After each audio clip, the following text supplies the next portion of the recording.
YCP manifesto విడుదల కాబోతోంది. తాడేపల్లిలో విడుదల చేయబోతున్నారు సీఎం జగన్. నవరత్నాల ప్లస్ పేరుతో వైసీపీ మేనిఫెస్టో ఉండబోతోంది.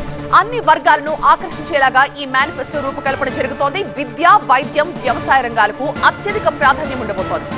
ఎప్పుడెప్పుడా అని ఎదురు చూస్తున్న టైం రానే వచ్చింది. సుదీర్ఘ కసరత్తు తర్వాత వైసీపీ మేనిఫెస్టో రెడీ అయిపోయింది. దూరమైన వర్గాలకు దగ్గరయ్యేలాగా ఈ మేనిఫెస్టోలో మరికొన్ని అంశాలు చేర్చినట్టుగా తెలుస్తోంది. మరికొద్ది గంటల్లోనే తాడేపల్లి వేదికగా సీఎం జగన్ ఈ మేనిఫెస్టోను విడుదల చేస్తారు. ఎవరికి ఓటు వేస్తే మళ్ళీ జూన్ జూలై మాసంలో అమ్మఒడి ఎవరు వేస్తారు అని మాత్రమే ఓటు వేయండి. ఎవరు చేయూత ఇస్తారో అన్న వారికి మాత్రమే ఓటు వేయండి. ప్రతి సంవత్సరం నేస్తం ఇస్తాడు అన్న వారికి మాత్రమే ఓటు వేయండి. ప్రచారంలో దూసుకుపోతున్న వైసీపీ మేనిఫెస్టోపై ప్రత్యేకంగా దృష్టి పెట్టింది. మేమంతా సిద్ధం బస్సు యాత్రలో ప్రజల నుంచి వచ్చిన విజ్ఞప్తుల్ని పరిగణనలోకి తీసుకుని అమలయ్యే హామీలను పొందుపర్చి స్పెషల్ గా మేనిఫెస్టోను రూపకల్పన చేశారు వైసీపీ అధినేత సీఎం వైఎస్ జగన్. 2019 ఎన్నికలకు నవరత్నాల పేరుతో తెచ్చిన 2 పేజీల మేనిఫెస్టో ప్రజలకు బాగా కనెక్ట్ కావడంతో అన్ని వర్గాలని ఆకర్షించేలా ఈసారి దాని ప్లేస్ లో నవరత్నాలు ప్లస్ పేరుతో 2024 సార్వత్రిక ఎన్నికలకు మేనిఫెస్టో రెడీ చేశారు. ఇవాళ 2024 ఎన్నికలకు సంబంధించిన మేనిఫెస్టోను విడుదల చేసి రేపటి నుంచి ప్రజాక్షేత్రంలోకి మరింత ముందుకు వెళ్లనున్నారు సీఎం జగన్. సిద్ధం అంటే ఇది మనందరి ప్రభుత్వం ఈ 58 నెలలుగా విప్లవాత్మక మార్పును తీసుకొస్తూ చేస్తా ఉన్న యుద్ధమే ఈ సిద్ధం. ఇచ్చిన ప్రతి అంశాన్ని అమలు చేస్తామంటూ బలంగా ప్రజల్లోకి తీసుకెళ్లేందుకు ప్లాన్ చేస్తున్నారు. నవరత్నాలు ప్లస్ పేరుతో ప్రజల ముందుకు తెస్తున్న ఈ 2024 మేనిఫెస్టోలో విద్య, వైద్యం, వ్యవసాయ రంగాలకు పెద్దపీట వేసేలా రూపొందించినట్టుగా తెలుస్తోంది. అంతేకాదు యువత, మహిళల కోసం ప్రత్యేకంగా మేనిఫెస్టో రూపొందించారని టాక్. మరి ముఖ్యంగా పెన్షన్, అమ్మఒడి, రైతు భరోసా, చేదోడు లాంటి హామీల్ని కొనసాగిస్తూనే వాటిని పెంచే యోచన చేస్తోంది వైసీపీ. 2019లో ఇచ్చిన హామీలను కొనసాగిస్తూనే కొత్త పథకాలకి శ్రీకారం చుడతారని పార్టీ వర్గాలు చెబుతున్నాయి.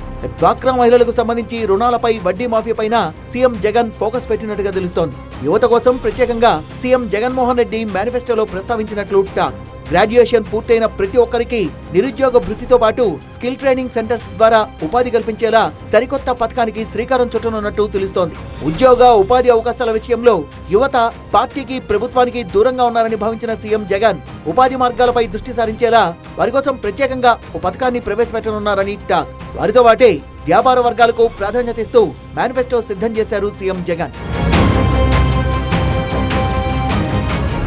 మారింది ఎప్పుడు? మళ్ళీ మీ బిడ్డ ముఖ్యమంత్రి అయిన తర్వాత ఈ 58 నెలల్లోనే కాదా అని చెప్పి కూడా ప్రతి ఒక్కరూ ఆలోచన చేయమని కోరుతా ఉన్నా. మరింత అభివృద్ధి చెందబోతా ఉన్నాయి మన ప్రాంతాలు. వచ్చే 5 ఏళ్లలో మీ అండతో, ఆ దేవుడి ఆశీస్సులతో మీ బిడ్డ ద్వారా జరగబోతా ఉన్నాయని చెప్పి కూడా ఈ సందర్భంగా చెప్పడానికి గర్వపడతా ఉన్నా. మరోసారి అధికారంలోకి రావడమే లక్ష్యంగా మేనిఫెస్టో సిద్ధం చేసినట్టుగా తెలుస్తోంది.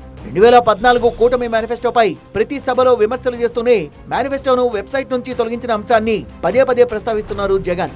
తాము మాత్రం మేనిఫెస్టోను పవిత్ర ఖురాన్, భగవద్గీత, బైబిల్ గా భావించి అందులో చెప్పిన ప్రతి అంశాన్ని అమలు చేశామని ప్రజలకు వివరిస్తున్నారు. అంతేకాదు అమలు చేయని హామీల్ని ఇవ్వనని, అమలు సాధ్యమయ్యే హామీల్ని మాత్రమే ఇస్తానని చెప్తున్నారు.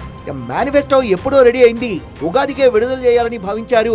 మేమంతా సిద్ధం బస్సు యాత్ర తర్వాత ప్రజల నుంచి వచ్చిన మరికొన్ని విజ్ఞప్తుల్ని పరిగణనలోకి తీసుకుని తుది మెరుగులు దిద్దారని చెప్తున్నారు. ఫైనల్ గా ప్రజా మేనిఫెస్టో నవరత్నాలు ప్లస్ పేరుతో రెడీ అయిన మేనిఫెస్టోను సీఎం జగన్ ఆవిష్కరించనున్నారు.